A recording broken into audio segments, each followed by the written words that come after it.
They watched her with skepticism, convinced that a black woman couldn't possibly belong in a room filled with elite mathematical minds.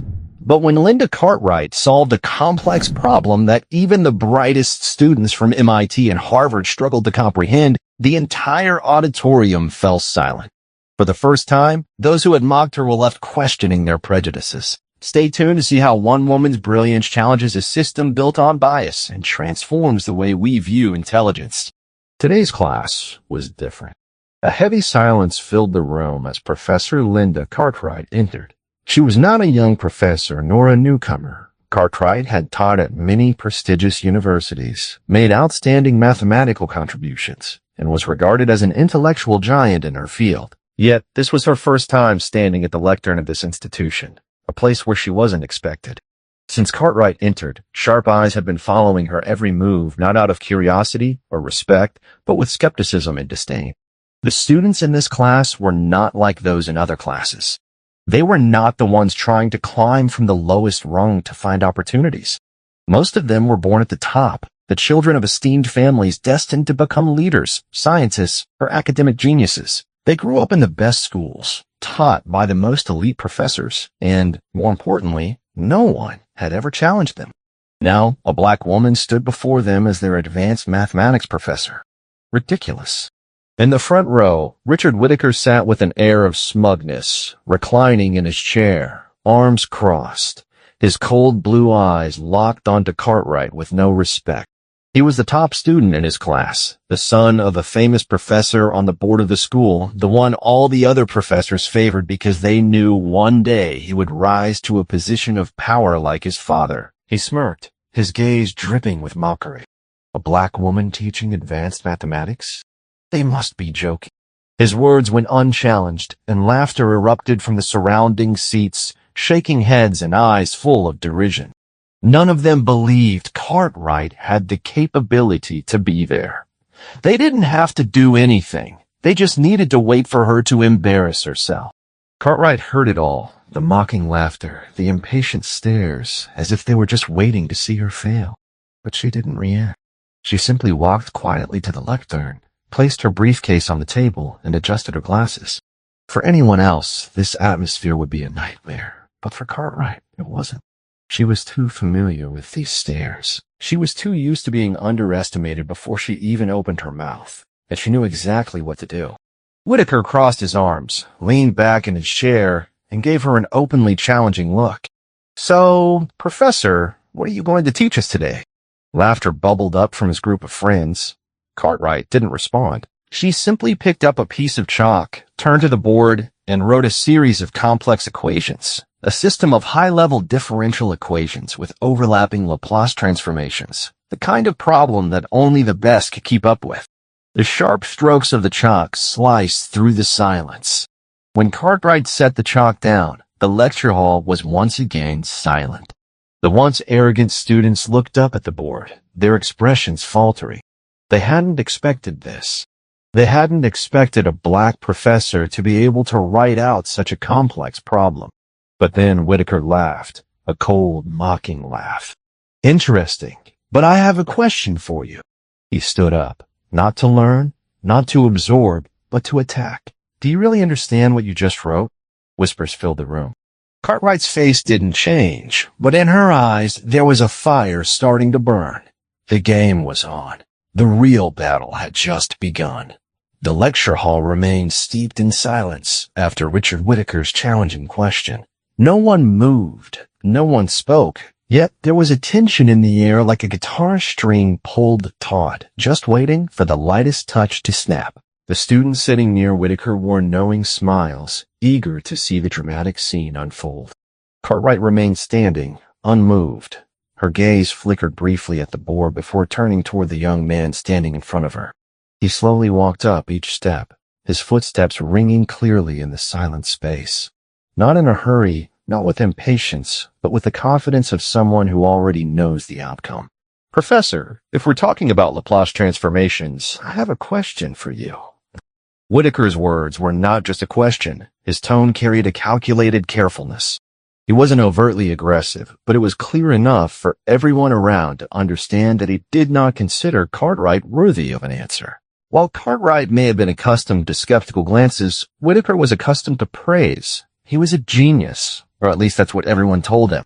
He had been at the top of every math competition since he was a child, always surrounded by compliments, always recognized by famous professors in the field as the future of theoretical mathematics. For Whitaker, Cartwright could never be someone of the caliber to stand here, a professor from another school without roots in prestigious research institutes like MIT or Harvard, not one of the names that the academic elite frequently mentioned. He didn't need to think much. There was only one possible explanation. This woman doesn't deserve it, and he would prove it right here, right now. Whitaker said nothing more. He turned, took a piece of chalk from the tray, and wrote a long equation on the board, so complex that the students in the back had to lean forward to see it clearly. The symbols appeared quickly and neatly, each mathematical notation stacked perfectly as though he had memorized it in advance. A nonlinear differential equation system combined with Laplace and Fourier transforms, a problem that even some veteran professors would need hours to approach properly. Whispers started to ripple through the lecture hall.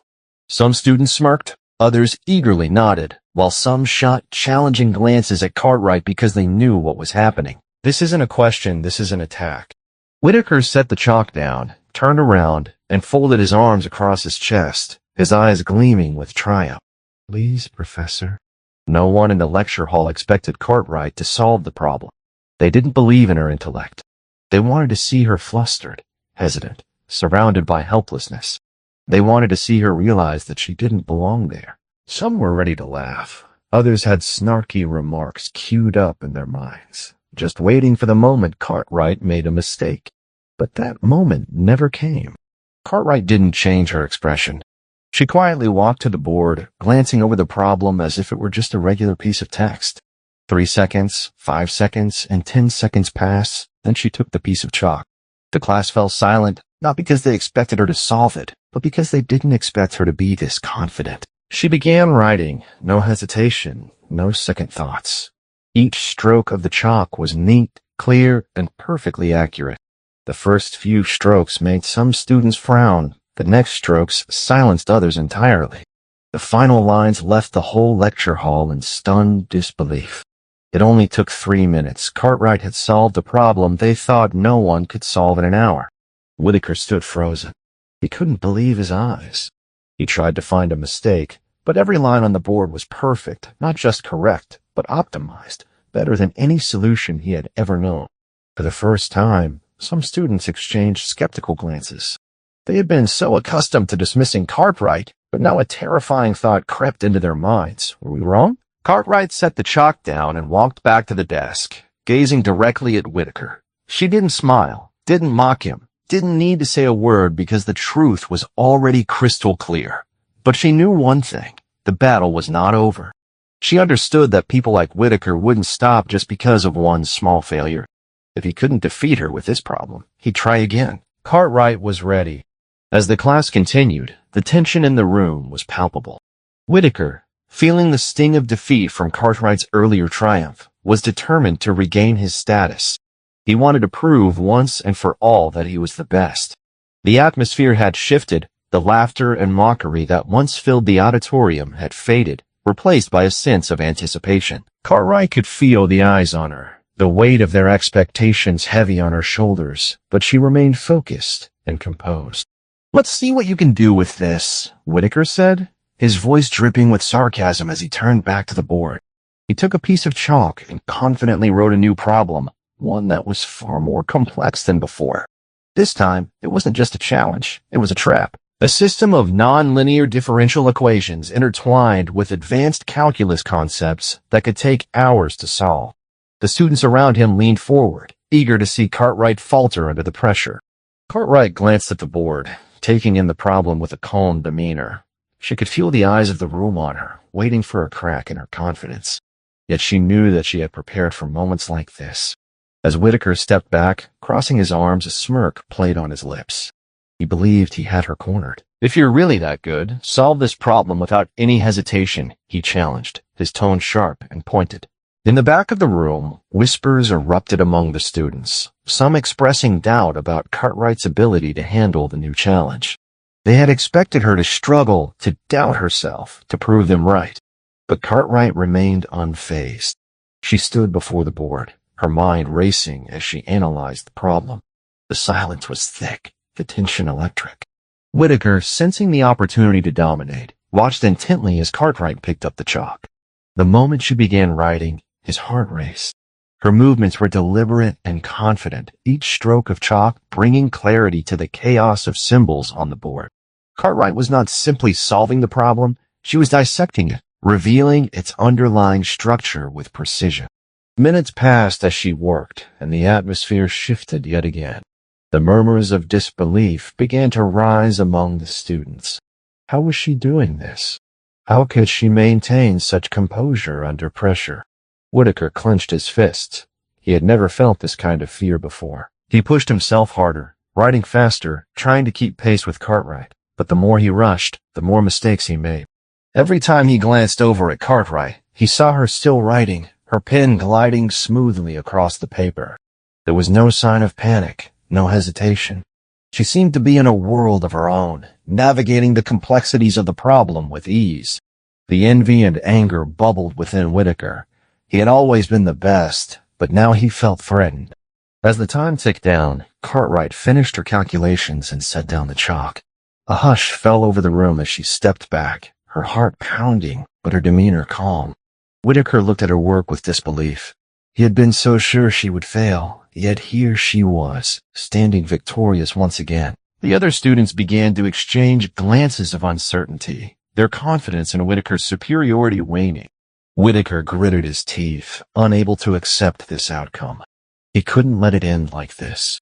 The competition was fierce, and he was determined to regain control. He steeled himself for the next round, knowing that if he wanted to come out on top, he would have to dig deeper than ever before. Cartwright had proven herself once, but he wouldn't let her do it again. He needed to find a way to break her spirit and reclaim his dominance in this battle of intellect. The day of the national math competition arrived, and the atmosphere was electric with anticipation. Students from MIT, Harvard, Princeton, and Stanford filled the grand hall, each one representing the brightest minds in academia, ready to engage in an intellectual battle that would determine who among them would rise to the top. Cartwright entered the hall, and for a moment, time seemed to freeze. Eyes turned toward her, filled with skepticism and disdain. The whispers began, echoing through the crowd as they exchanged glances, their expressions a mix of disbelief and contempt. Whitaker leaned back in his chair at the front, a satisfied smirk playing on his lips. He didn't need to say anything. The look on his face conveyed everything. The students around him thought the same thing. Cartwright was not a real competitor. She was an outsider, a mistake, daring to challenge a system that had existed for centuries. But Cartwright didn't care about their judgment. She focused solely on the competition ahead, determined to prove herself on this grand stage. As the judges took the stage, an elderly professor representing the scientific council welcomed everyone. Today, we will discover who truly deserves to be among the greatest mathematical minds, he declared, setting the tone for the intense examination that lay ahead. The sound of the starting bell echoed throughout the hall, and the first problem appeared on the screen. A series of complex equations intertwining multivariable integrals, matrix algebra, and statistical probability. It was a problem designed to challenge even the best of the best. While other contestants immediately began scribbling their answers, Cartwright remained still for a moment, her eyes narrowing as she analyzed the problem. She was not overwhelmed. Instead, she was meticulously peeling away the layers of complexity to find the solution hidden beneath. Whitaker glanced at her, his initial confidence wavering. He thought she would struggle, that she would crumble under the pressure, yet she seemed to be in complete control. As the minutes ticked by, Cartwright picked up her pen and began to write. The other contestants were still caught in the web of calculations, their pens moving frantically, but Cartwright's movements were methodical and precise. Each line flowed effortlessly onto the page, and within 10 minutes, she set down her pen, signaling that she had finished. The room fell silent as Whitaker's gaze darted from his paper to Cartwright's. It was impossible. She had completed the first problem first, and with a calmness that was almost unsettling. The atmosphere shifted as whispers of disbelief spread among the other contestants. How could she be done already? Had she really solved it correctly? Whitaker felt a knot of panic forming in his stomach as he tried to catch up, but his mind raced. He knew he had to keep his composure to maintain his reputation as the best. Yet the more he wrote, the more mistakes he made. He glanced back at Cartwright, who was still focused, her pen moving confidently across the paper. The realization hit him. She might actually win this competition. As the first round concluded, the tension remained thick in the air. The remaining contestants were not just skilled, they were the strongest mathematical minds the country had trained. Yet, amid the elite, Cartwright stood her ground. She had surpassed every expectation and was now a contender for the very title they all sought.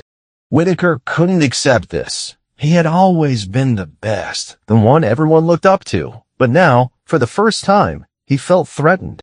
The next round began, and the problems presented were tougher than ever. Real challenges combining applied mathematics and concepts rarely taught in college. Whitaker felt the pressure mounting as he tried to outpace Cartwright, but she remained a step ahead, her confidence growing with each passing moment.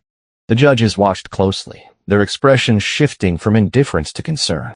They hadn't expected Cartwright to make it this far, and they certainly hadn't anticipated her leading the pack. The atmosphere in the hall crackled with tension as the final problem appeared on the screen, a non-linear differential equation filled with complex variables that defied any recognizable pattern. As Whitaker struggled to find his footing, Cartwright remained steady. She was ready for this moment, prepared to face whatever challenges lay ahead. She had come too far to turn back now. With determination in her heart and clarity in her mind, Cartwright picked up her pen, ready to tackle the problem before her. This was her time to shine, as she would not let anyone stand in her way. The second round of the national math competition began, and the atmosphere in the hall shifted dramatically. The remaining contestants were the strongest, the brightest minds in mathematics, and the pressure was palpable. Cartwright felt the intensity as she looked at the new problem projected on the screen. It was a daunting challenge, combining applied mathematics, advanced calculus, and concepts that pushed the limits of their knowledge. The judges had raised the stakes, and everyone could feel it. Whitaker, still reeling from the shock of Cartwright's earlier performance, was determined not to let her outshine him again. He took a deep breath, focusing on the problem before him. He had a strategy in mind, one that relied on speed and accuracy. The pressure was on, but he was confident in his abilities. He glanced over at Cartwright, who was studying the problem with an intensity that unnerved him. There was something different about her demeanor this time. She seemed unfazed, almost serene in the face of adversity. As the clock began to count down, Whitaker started writing, his pen flying across the page. He was focused, but a nagging doubt crept into his mind. He couldn't shake the feeling that Cartwright was not just a competitor. She was a serious threat. He looked up occasionally, trying to gauge her progress, and each time he saw her, she was still writing, her movements steady, deliberate. Cartwright was in her element. She approached the problem methodically, breaking it down into manageable parts. While other contestants struggled to make sense of the complex equations, she found clarity amid the chaos. The room had grown quiet. The only sounds were the scratching of pens on paper and the occasional rustle of notes. Cartwright's confidence radiated as she calculated, her mind sharp and focused. She was fully aware of the stakes and knew that this round would push her to her limits. Around her, some contestants began to falter. They were used to being the best, but now they were facing an unexpected challenge. A student from MIT leaned back in his seat, disbelief etched on his face as he watched Cartwright write effortlessly. Another contestant from Princeton, once sure of his abilities, found himself growing anxious, his handwriting becoming frantic as he struggled to keep up. Whitaker, feeling the pressure mount, pushed himself harder. He could see Cartwright was still ahead, and it infuriated him. He wrote faster, trying to catch up, but the more he rushed, the more mistakes he made. He glanced at Cartwright again, her pen moving with a calm precision that only fueled his frustration. How could she maintain such composure? Was she really that good? As the minutes ticked away, Cartwright finished the last line of her calculations and set her pen down. A hush fell over the room as she stepped back, a sense of triumph washing over her. She had tackled the problem with a clarity and strategy that left the other contestants stunned. Whitaker's heart raced. He knew he was losing control. He glanced at the judges, who were now watching Cartwright with keen interest, their expressions revealing a mixture of surprise and concern. The judges exchanged glances, clearly impressed. They hadn't anticipated this level of performance from a professor competing against students. Cartright's work was clean and precise, and it spoke volumes about her understanding of the material. Whitaker felt a knot tighten in his stomach as he realized that her success was not just a fluke, she was a genuine competitor. As the round came to a close, the pressure intensified even further. The judges announced that only half of the contestants would advance to the final round. Murmurs of disbelief swept through the audience. Cartwright had not only held her ground, she had proven herself among the elite. The whispers that had once mocked her now turned into hushed conversations of respect and admiration. Whitaker clenched his jaw, refusing to accept that he was now competing against someone he had once deemed unworthy. He had always been the best, but now he felt threatened. The competition was fierce, and he knew he had to dig deeper to regain his position. He steeled himself for the final round, determined to reclaim his dominance. Cartwright had proven her capability, and he would not let her outshine him again. With a fierce determination burning within him, he prepared for the ultimate showdown. The final round of the national math competition arrived, and the atmosphere in the hall was charged with anticipation. Contestants, now reduced to the strongest of the strongest, prepared to face problems that would test not just their intellect, but their endurance and composure under pressure. Cartwright felt the weight of the moment, the culmination of her hard work and determination. She had come too far to back down now. As the judges took their places, the air grew thick with tension. The problems presented were more challenging than anything the contestants had faced before, real challenges combining advanced concepts that stretched the limits of their training. Cartwright took a deep breath, her mind focused on the task ahead. She had prepared for this moment, and she was ready to face whatever lay in store. The first problem appeared on the screen, a nonlinear differential equation filled with complex variables that seemed to defy any recognizable pattern. As the clock began to tick down, Cartwright studied the problem closely, her mind racing to decipher the intricacies. While other contestants began writing frantically, trying to grasp the problem, Cartwright remained calm, methodically breaking it down in her mind. She understood that this problem was designed to disrupt their thinking, to force them into a maze of confusion. Whitaker, sitting nearby, felt the pressure mounting. He had been determined to reclaim his position at the top, but now watching Cartwright's composed demeanor, he felt a twinge of doubt.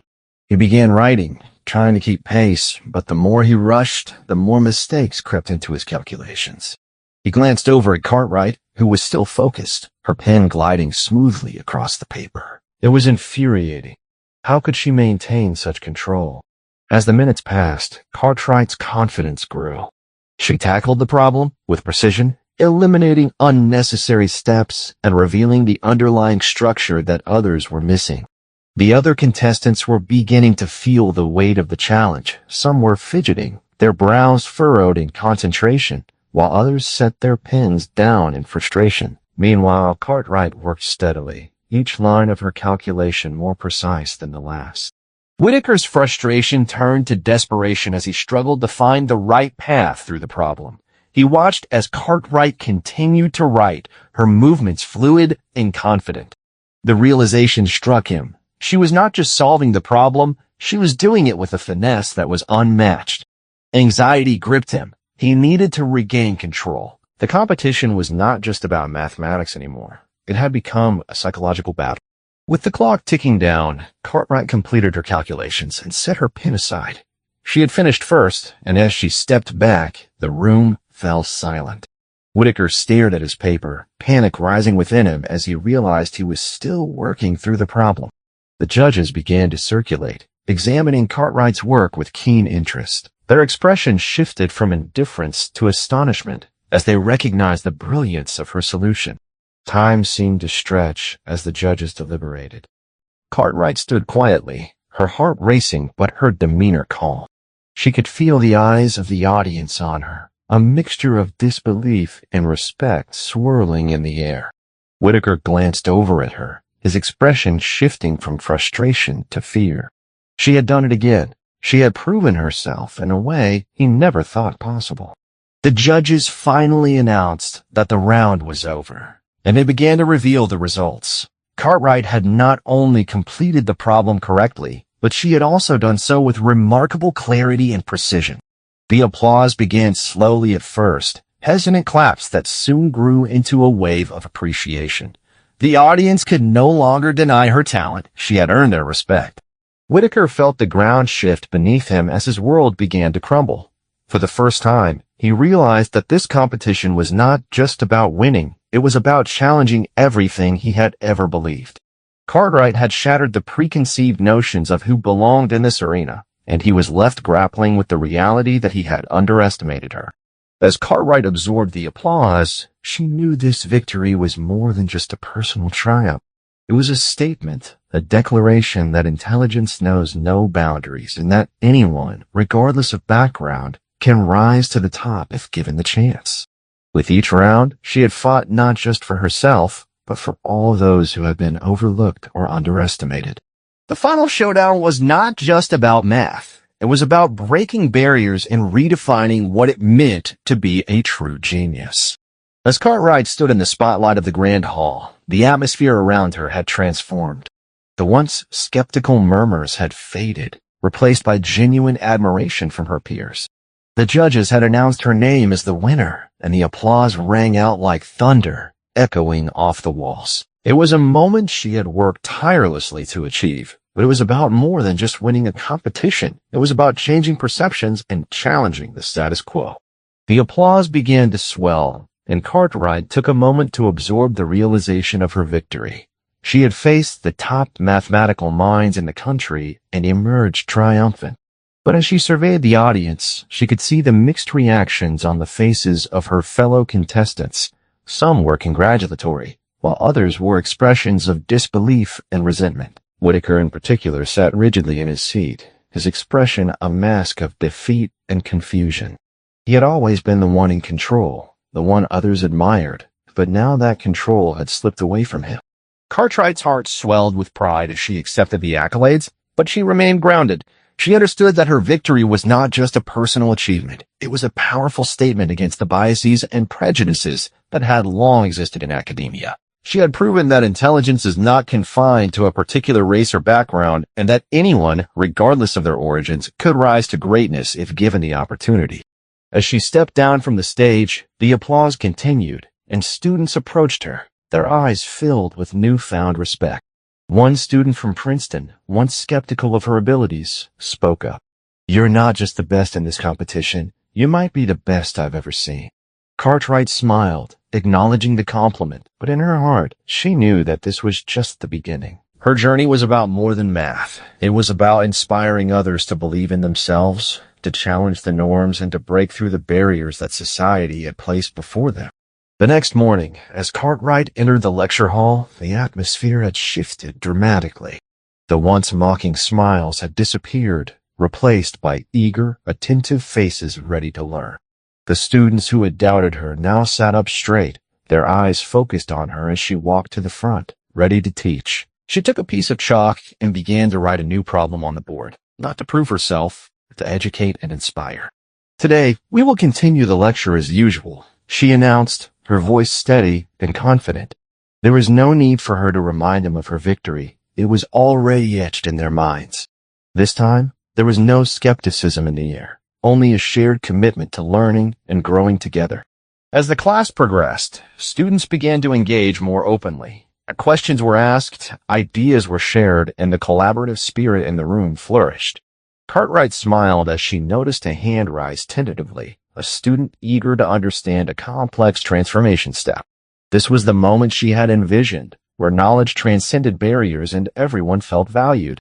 Whitaker was absent from that class, and no one mentioned him. It was as if he had faded from the narrative, a reminder of the change that had taken place. Cartwright had not only won a competition, she had reshaped the dynamics of her classroom and the perceptions of her peers. The victory had been hers, but it was also a victory for all those who had ever felt marginalized or underestimated. As she continued to teach, Cartwright felt a fire of persistence within her. She didn't need recognition to validate her worth. She simply needed to prove that intelligence knows no color or boundary. Her battle was not fought just in one auditorium, but in the hearts and minds of those who would come after her. She knew that if she could break down the walls of prejudice, many others could do the same. With every lesson she taught, Cartwright instilled the belief that everyone deserves a chance to shine. She was determined to ensure that her victory echoed beyond the walls of the competition and into the lives of her students. Her journey was far from over. It had only just begun. And as she stood before her class, ready to impart knowledge, she felt a sense of purpose that would drive her forward, inspiring generations to come.